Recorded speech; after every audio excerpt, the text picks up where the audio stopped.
Test unit po ulit tayo para kay Sir David Hernandez ng Batangas. Ito po yung kanyang unit.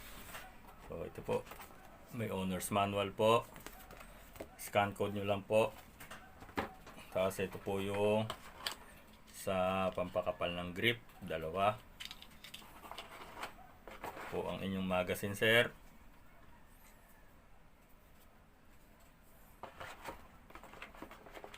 At ito po ang yung unit. Yan. Poging-pogi.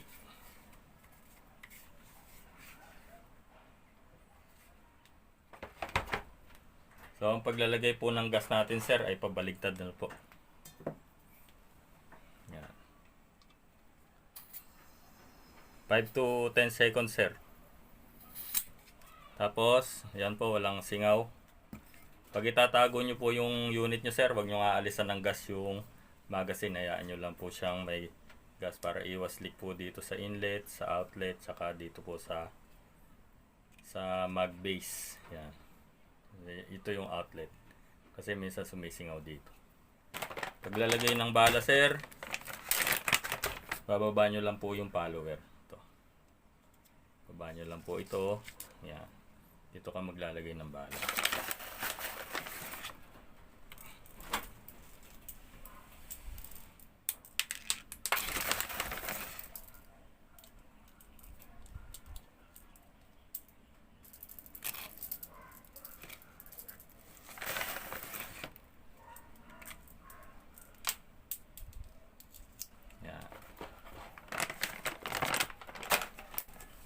So, test fire tayo, sir.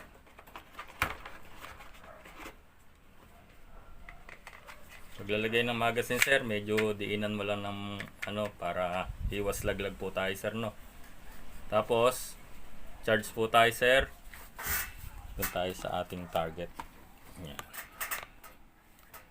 Charge po tayo, sir. Ito po ay may lock po dito.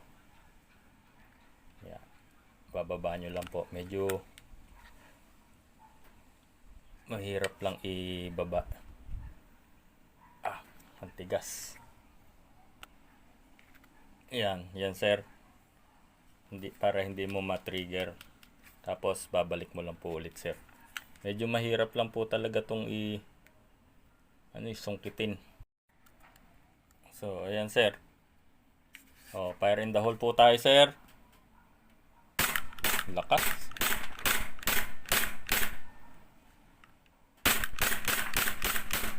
So ayan, sir, nag-slide stop na yung unit mo, sir. Baba mo lang tong magazine, sir. Tapos atras mo lang po yung slide para alalayan lang po. Bababa naman po itong slide stop. Yun, bumaba.